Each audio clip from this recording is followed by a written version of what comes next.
그러나 이 말씀의 의미는 아주 깊습니다. 자, 오늘 말씀을 소리내셔서 우리 함께 합독하겠습니다. 소리를 조금 높여서 읽으십시오. 시작. 여호와여, 내 마음이 교만하지 아니하고 내 눈이 오만하지 아니하며 내가 큰 일과 감당하지 못할 놀라운 일을 하려고 힘쓰지 아니하나이다.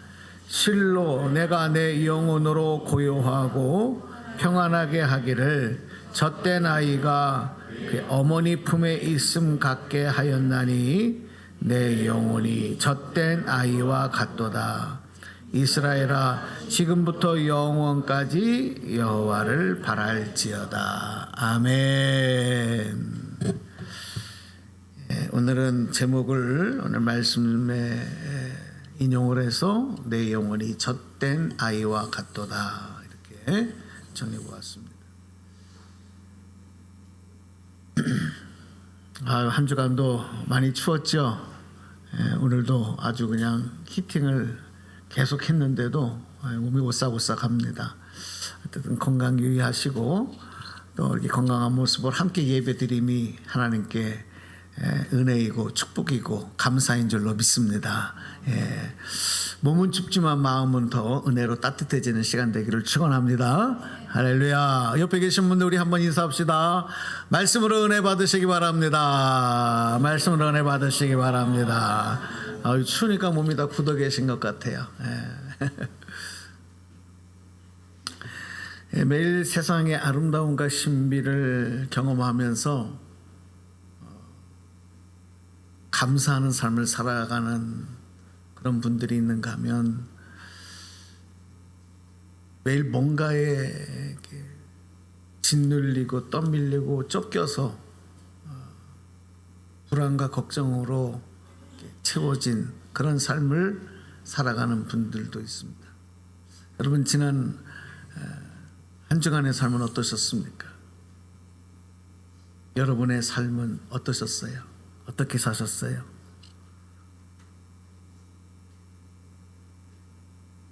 하나님께서 주신 생명의 기회를 걱정과 염려로, 불안과 답답함으로 이렇게 채우면서 허비한다면 너무 이거는 안타까운 모습인 것 같습니다. 하나님이 주신 우리의 생명의 기회, 이 삶의 기쁨과 행복과 감사를 모르는 삶이라면 너무 어리석은 삶이라고 생각을 합니다. 그런데 만약에 그렇다면 우리가 그 이유를 알아야 되지 않겠습니까? 왜 그럴까? 이유를 알아야 돼.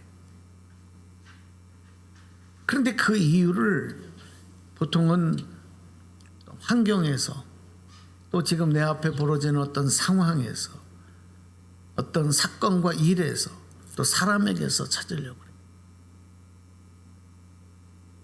그런데 거기에는 답이 없습니다. 아무리 찾아도 답이 안 나와요.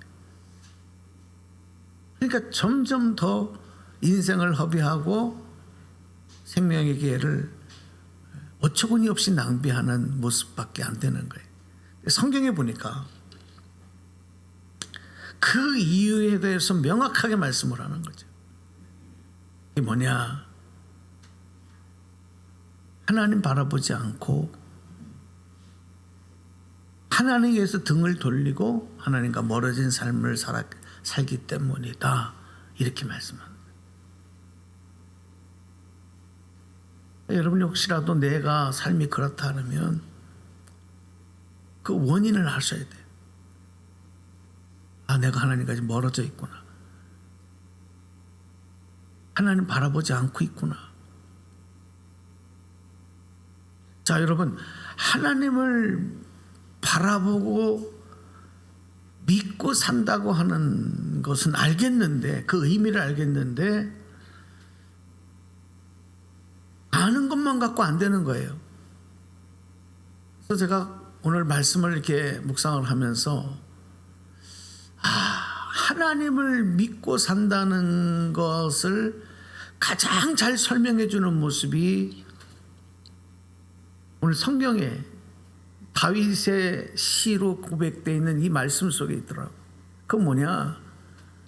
엄마의 품에 안겨 있는 아이의 모습. 이 모습처럼 그 하나님 믿고 의지하는 것을 잘 설명하고 표현하는 모습은 없는 거예요. 여러분 다 잃어버리셔서 그렇지 우리도 다 엄마 품에 안겼던 경험이 있어요. 이제 다 잊어버리신 것 같아요. 그러면 내가 잃어버렸다면 지금 아이들이 엄마 품에 안겨있는 아이들을 보십시오. 그 생각을 해보십시오. 그 아이가 얼마나 평온하고 걱정 근심이 없고 엄마의 품에서 안식하는 그 아이의 모습을 보십시오. 상상해 보십시오. 이게 바로 하나님 바라보고 믿고 사는 거구나. 그 모습이구나. 그래서 우리 성도가 세상을 살아가는 동안 엄마 품에 안겨 있는 아이와 같이 하나님을 의지하고 하나님의 사랑과 은혜 안에서 있을 때에만 우리는 이런 평안과 기쁨과 감사와 행복을 누릴 수가 있는 거예요. 여러분 삶이 그렇게 되시기를 바랍니다.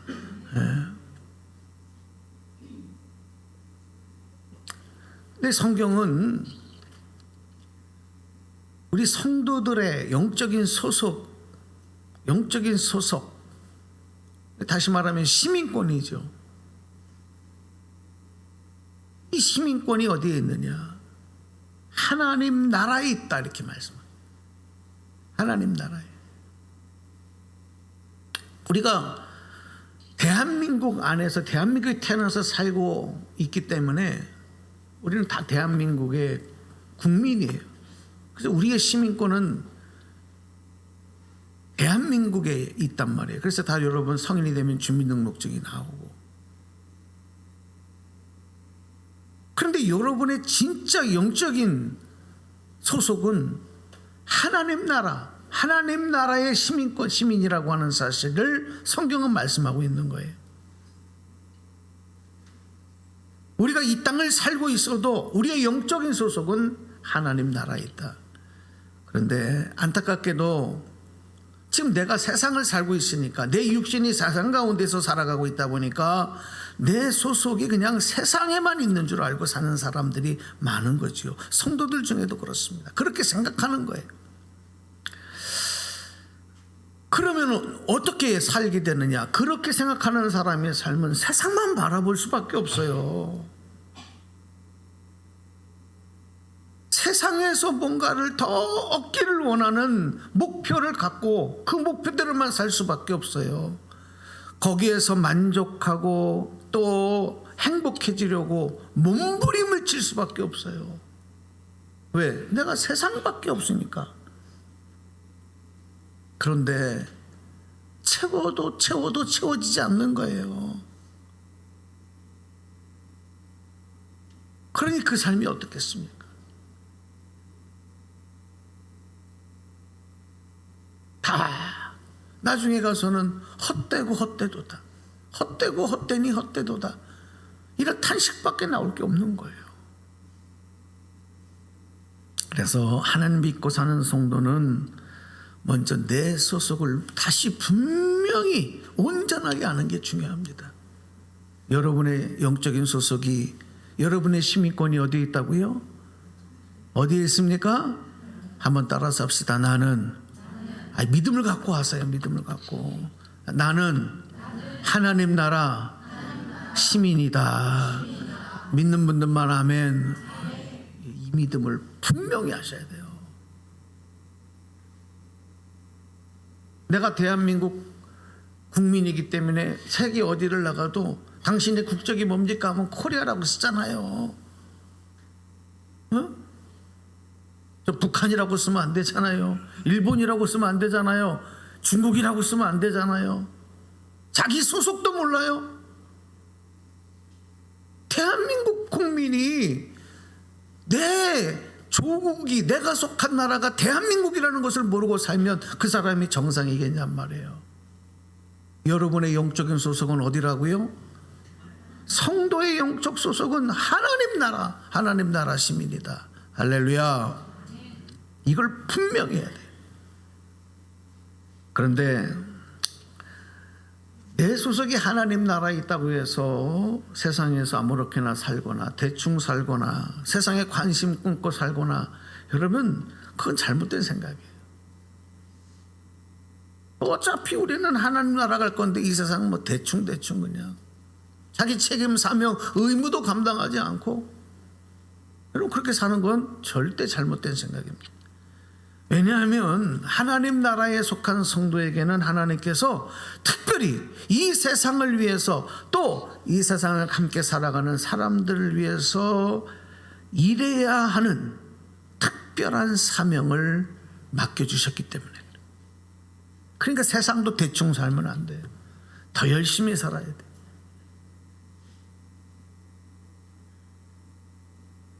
그러므로 우리가 이 세상의 삶의 태도가 참 중요합니다. 사명을 위해 살아가는 모습이 되어야 되기 때문에, 삶의 태도가, 내 삶의 태도가 무엇을 위해서? 하나님께서 나에게 맡겨주신 사명을 위해 살아가는 삶의 태도, 자세, 모습이 되도록, 이게 하나님 나라 시민이 이 땅을 살아가는 모습이에요. 그래서 또 고민을 해보니까 우리가 사명을 위해 살아가는 태도와 모습을 잘 설명해 주는 단어가, 저는 여행자와 순례자다, 이렇게 설명을 드려보고 싶습니다. 여행자와 순례자의 차이가 뭘까요? 여행자와 순례자, 여러분 이 차이가 어디 있다고 보세요? 여행자와 순례자의 차이가 어디 있다고 생각하세요? 저는 이렇게 생각합니다. 여행자는 자기 생각과 자기 판단과 관점으로 세상을 바라보는 거예요. 내가 여행하는 것을 바라보고, 그렇죠? 그게 여행자예요. 근데 순례자는 내 생각과 내 판단 관점이 아니라 하나님의 마음으로 내 앞에 펼쳐진 세상을 바라보고, 또 내 앞에 일어나는 일들에 대해서 반응하는 그런 삶, 이게 여행자와 순례자의 차이라고 생각해요. 그래서 여행자의 삶은 세상과 사람에 대해서 자꾸 뭘 요구하게 돼 있어요. 그렇죠. 내가 돈 들여서 내가 멀리 떠나서 이곳을 여행할 땐 여기서 내가 얻고 가고 싶은 나의 요구가 있잖아요. 내 기대가 있잖아요. 그것을 위해서 지금 여행하는 거 아니겠어요? 그것을 위해서 보는 거 아니겠어요? 그런데 만약에 기대에 미치지 못하고, 아니면 내 어떤 바람이 채워지지 않는다면 어떻게 하겠습니까? 실망하고 후회하겠죠. 그것이 그 상황에, 그 일에, 그 사람에 대해서 실망하겠지 않습니까? 괜히 왔다 여기 후회하지 않겠습니까? 그런데 순례자의 삶은 그렇지 않습니다. 세상과 사람에게 무엇을 요구하거나 기대하는 것이 아니라 나에게 주어진 환경과 일과 사람을 내 마음이 아니고 내 생각이 아니고 내 관점이 아니라 하나님의 마음으로 대하며 살아가는 삶. 하나님의 마음으로. 그래서 어떤 결과에도 실망하거나 후회할 게 없어요. 저는 우리 성도들이 이 땅에 살아가는 삶의 모습이 여행자의 모습이 되면 안 돼요. 순례자의 모습이 돼야 된다니까.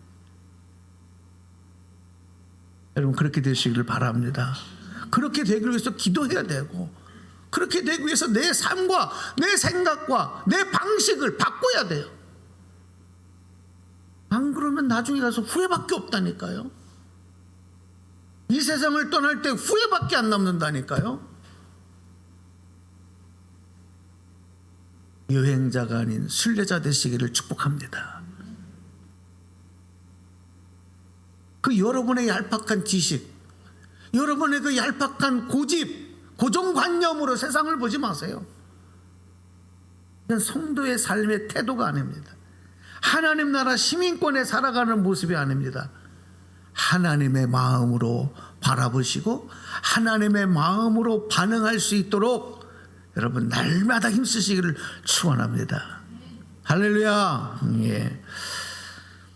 그러면요, 그렇게 살아가는 사람의 삶은 완전히 달라요. 여행자로 사는 삶과 순례자로 살아가는 사람의 인생은 완전히 달라질 수밖에 없어요. 같을 수가 없습니다. 같은 것을 보고 같은 것을 먹고 같은 상황에 있다 하더라도 두 사람은 완전히 달라요. 다를 수밖에 없습니다. 자, 오늘 시편 113편의 말씀으로 와서 보면 이게 다윗의 시로 알려져 있습니다. 우리 다윗은 너무 잘 알잖아요. 다윗은 하나님의 마음에 합한 사람이었고 믿음의 사람. 그가 살아온 여정을 보니까 많은 어려움을 겪어요. 그렇지만 그것을 믿음으로 다 이겨낸 사람.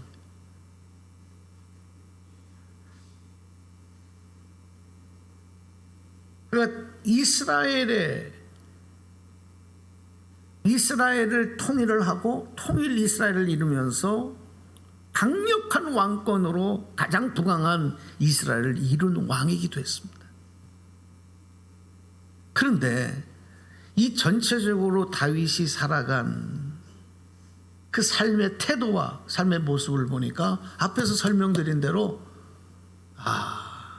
이분의 삶이 순례자의 삶을 잘 보여주는 모습이다라고 하는 걸 느낄 수가 있는 거예요.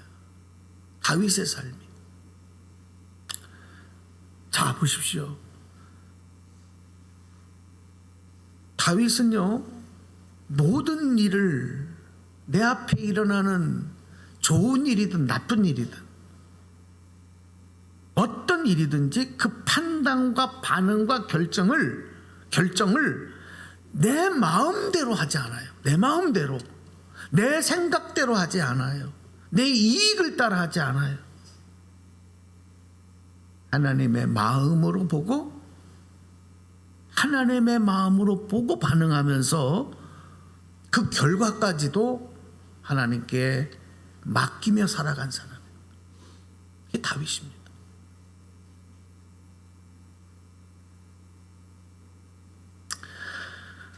때로는 믿는 사람들에게, 사랑하는 사람에게, 심지어는 아들에게 배신을 당해요.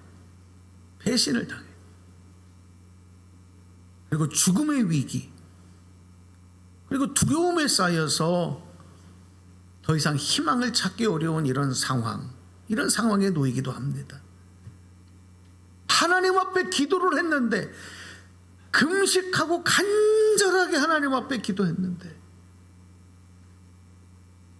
살려달라고, 이 어려움에서 벗어나게 해달라고 간절하게 기도했는데도 전혀 상황이 바뀌지 않아요. 마치 하나님께서 그 기도를 거절하신 것처럼 하나님께 버림받은 것 같은 처지가 되는 그런 상황도 그 인생에 있었습니다.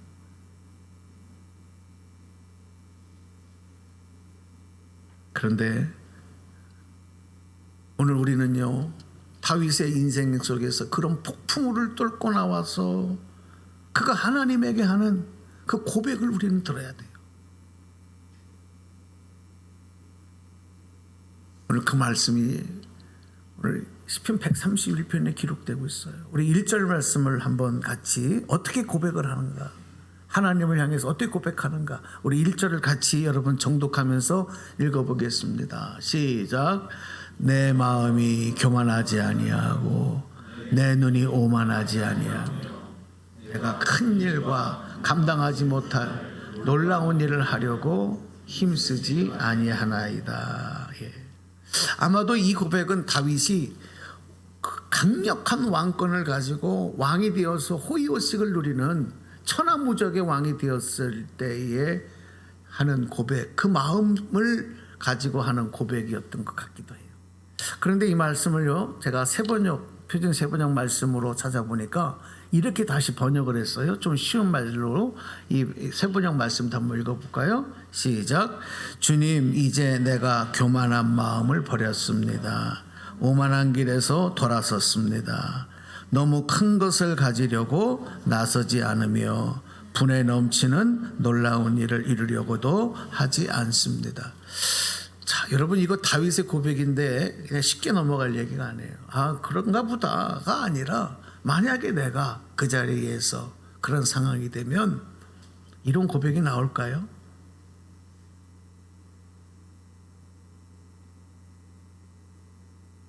다윗이요, 수많은 전쟁에서 승리를 한 사람입니다. 왕이 되어서 강력한 왕권을 누리고 그 주변의 나라들이 다윗을 두려워 떨었던 이런 강력한 힘을 갖고 있었습니다. 그런데도 이렇게 고백할 수 있었던 것은 그가 이 세상을 하나님 앞에서 하나님을 의지하고 하나님을 바라보고 하나님의 마음으로 하나님의 뜻대로 바로 이 세상을 살아가는 그 태도, 순례자의 삶이었기 때문에 가능한 고백이에요.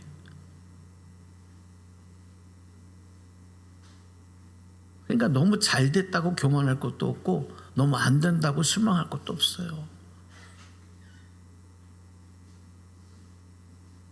다윗은 최고 더 이상 올라갈 수 없는 자리까지 올라갔을 때에도 더 이상 가질 것이 없을 만큼 모든 것을 다 가졌을 때에도 교만과 오만의 색안경을 쓰고 세상을 바라보지 않았어요. 이게 다윗의 위대함입니다. 우리는 뭐 조금만 잘 되면 벌써 여기에 딱 힘이 들어가잖아요. 조금만 뭐가 잘 돼도 그냥 뭘 좀 어떻게 날 좀 알아주지 않나? 좀 날 좀 과시 좀 어떻게 하면 좀 과시할 수 없어.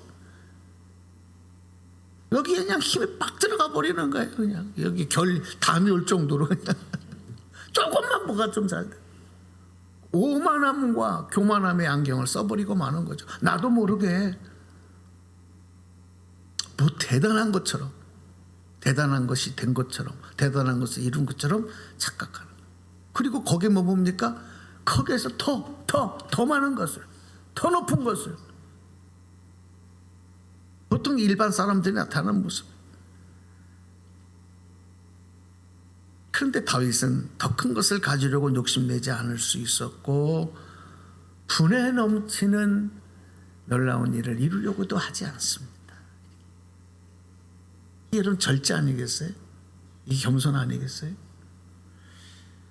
그게 뭐냐면 다윗은 하나님 주시는 평안의 비밀을 깨달았고 그 평안을 누릴 줄 아는 사람이었다는 거예요. 그의 삶을 다시 돌아가 보면 그가 왕이 되기 전에 골리앗을 이기고 골리앗을 죽이고 난 다음에 다윗의 이름이 확 올라가잖아요. 그리고 전쟁에 나가면 백전백승하잖아요. 장군으로, 대장수로. 그때 사울왕의 사위가 됐는데도, 부마가 됐는데도 장인인 사울왕은 이 다윗을 죽이려고 합니다. 결국 그는 도망자의 삶을 사는 거예요. 성경학자들은 그 시간이 10여 년 됐다, 10여 년이 넘는 삶을 도망자로 살았다, 이렇게 얘기를 하거든요. 이게 보통 문제입니까? 그러니까 장인이 나를 죽이려고 그러는 거예요. 3,000명의 근위대를, 호위무사들을, 특수부대를 지금 추격조로 만들어서 지금 나를 잡아 죽이려고 그러는 거예요. 거길 도망 다니는 거예요. 여러분, 이 하루하루가, 이게 여러분 생각을 해보십시오. 사랑하는 아들 압살롬의 배신으로 왕궁을 뛰쳐나와서 지금 도망자가 돼 있어요. 아들이 나를 죽이려고 하는 거예요. 믿었던 신하가 그런 자기를 보고 시므이가 뭐라 그래요? 조롱을 하고 놀려요. 그러니까 다윗의 신하 저놈 저 죽여버릴까요? 아니야 내버려둬라. 다 뜻이 있다. 여러분 어떻게 다윗이 이런 상황 속에서 평안을 지킬 수 있겠어요? 그 비밀, 그 신비가 어디 있습니까? 그러니까 하나님 안에 있었기 때문에. 세상의 상황은 그랬지만 그는 하나님 안에서 하나님을 의지하고 있었기 때문에 참을 수 있었고, 그 어린아이가 어머니 품에 안겨서 얻는 그 평안 속에서 고요함과 평안을 이런 상황에서도 누릴 수 있었다는 거예요. 이거는 다윗이 한 게 아니에요. 그 품에서 하나님의 은혜가 그렇게 하게 한 거지. 할렐루야. 그러니까 여러분 삶의 태도가 대단히 중요한 거예요. 어떻게 사는가. 자, 그런데 다윗의 고백이 이제 2절에서 이렇게 나와요. 2절 말씀 보겠습니다. 또 읽어봅시다. 같이 시작. 내가 실로 내가 내 영혼으로 고요하고 평온하게 하기를 젖된 아이가 그의 어머니 품에 있음 같게 하였나니 내 영혼이 젖된 아이와 같도다. 참 이게 잘 말씀하세요. 그래서 세번역을 한 번 더 봐요. 자, 시작. 오히려 내 마음은 고요하고 평안합니다. 젖된 아이가 어머니 품에 안겨 있듯이 내 영혼도 젖된 아이. 지금 다윗이 이렇게 어려움을 겪으면서 주시는 그 평안, 이 고요함 속에서 누리는 평안을 뭐라고 얘기를 하냐면 내 영혼이 젖된 아이와 같습니다. 어머니 품에, 젖된 아이가 어머니 품에 안겨 있는 것과 같이 내 영혼이 그렇게 평안합니다. 내가 젖된 아이. 이렇게 우리 예전에 어머니들은 다 모유 수유를 했어요. 아기들을. 그쵸? 다 젖을 물려서. 저도 엄마 젖을 먹고 자랐는데 어떤 애들은 젖대기가 그렇게 어려워요. 그런 아이들이 있죠. 저도 우리 어머니가 그런 얘기를 해요. 젖을 뗄 때 하도 젖을 빨려고 하니까 또 동생이 또 태어나고 하니까 같이 먹일 수가 없잖아요. 그러니까 젖을 떼려고 하는데 이 여기다가 뭐야 그 빨간색 아까진키 그거를 발라놓고 젖을 달라 그러면 아야 엄마 아야 그래서 못 먹겠대. 그러면 젖 달라고 그러다가 엄마 젖에 빨간색이 묻어 있으니까 아야 그리고 안 먹었대. 그러고도 울고. 우리 막내 같은 경우는 5살 6살까지 젖을 빨아먹었어. 왜 아이가 이렇게 엄마 젖을 찾을까요? 그 엄마의 젖을 빨 때의 평안함, 그것 때문에 그런 거 아니겠어요? 엄마 품에 안겨 있을 때에 그 친밀하고 따뜻한 평안함을 젖을 떼려고 할 때는요, 이게 얼마나 이게 큰 아이에게는 충격이고 슬픔이겠습니까? 안 그렇겠습니까? 아니 엄마가 갑자기 왜 이러는 거야? 왜 젖을 안 물리는 거야? 나를 버리는 거 아니야? 이 아이에게는요 견딜 수 없는 슬픔이 있는 거죠. 매정해 보이는 엄마를 이해할 수 없는 거죠. 그러니까 젖을 달라고 울고 불고 때를 쓰는 거예요. 울고 불고 때를 써. 하지만 여러분, 아이가 계속해서 건강한 한 인간으로 성장하기 위해서는 계속 엄마 젖을 먹을 수는 없잖아요. 그렇게는 성장할 수 없는 거 아니에요. 힘들고 어렵지만 엄마의 젖을 떼는 과정을 겪고 이겨내야만 더 건강하게 자랄 수 있는 것이고 성장할 수 있는 것이고, 그리고 젖을 뗀 후에도 엄마 품에 안긴 것 같은 또 다른 삶의 행복과 기쁨과 평안을 찾을 수가 있는 거거든. 나이가 20살 30살 먹어서도 엄마 젖을 빤다면 그게 정상이겠냔 말이야. 다윗은 자신의 삶에서 일어난 고통과 아픔과 상처의 눈물을 통해서 그래요. 이거예요. 이걸 본 거예요. 젖된 아이의 모습이 자신의 모습이다.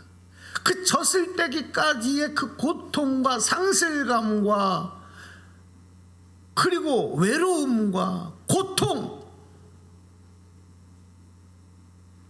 그러나 젖을 떼고 나니까 그 다음에 또 다른 은혜, 젖을 떼고 났지만 다시 엄마 품에 안겨 있을 때 누리는 또 다른 하나님의 은혜를 다윗이 깨닫고 고백을 하는 거예요.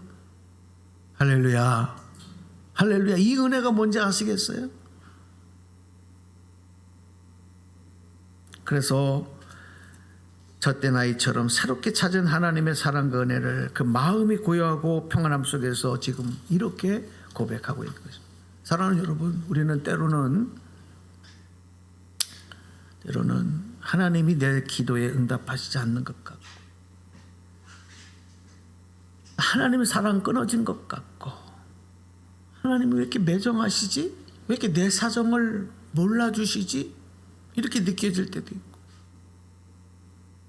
내 아픔과 눈물을 해결해 주시는 게 아니라 그냥 그저 멍하니 바라보시는 것만 같은, 그래서 정말 힘들 때가 있어요. 견디기. 그리고 심지어는 아니 저 엄마가 내 엄마 맞아? 나를 낳아준 엄마 맞아? 마치 의심하듯이 하나님을 의심할 때도 있어요. 그러나 그때는 언제입니까? 그때가 바로 하나님께서 우리가 더욱 성장하고 성숙하게 자랄 수 있도록 하나님도 견디고 참는 기간인 거예요. 아니 그냥 젖을 열어서 아기에게 물려주면 끝나지만 엄마는 안 물리는 거예요. 엄마도 힘든 거예요. 그게 누구를 위해서요? 아기를 위해서. 아기를 사랑하기 때문에.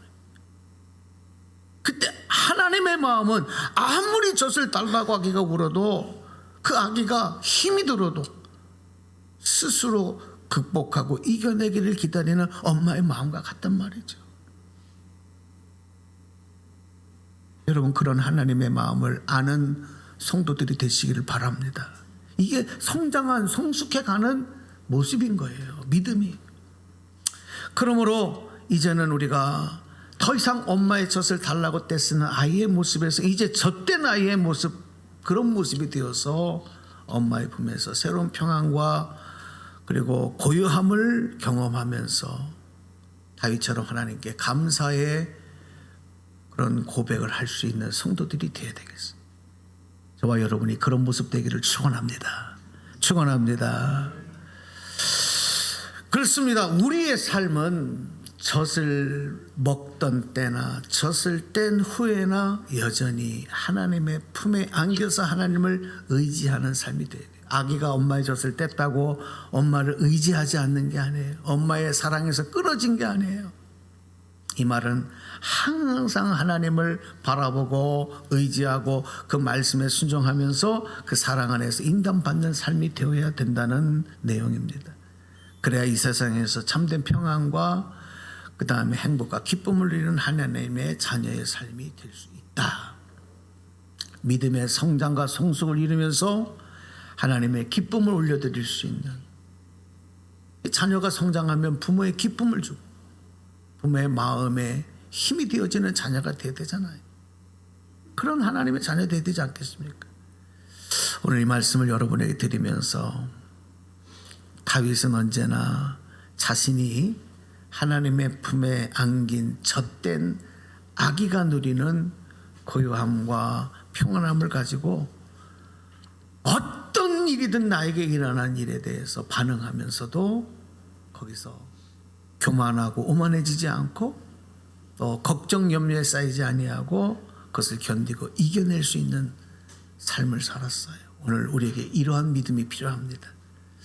오늘 이 말씀 마음에 잘 생기시고 하나님에게 보채는 것만이 우리의 모습이 되지 않고 그 보챔을 이겨내고 새로운 평안과 안식과 감사로 채워져가는 그런 저와 여러분 다 되시기를 주님의 이름으로 축원합니다. 네, 오늘 말씀 우리 마음에 새기시면서 자, 우리 함께 찬양했으면 좋겠어요. 네.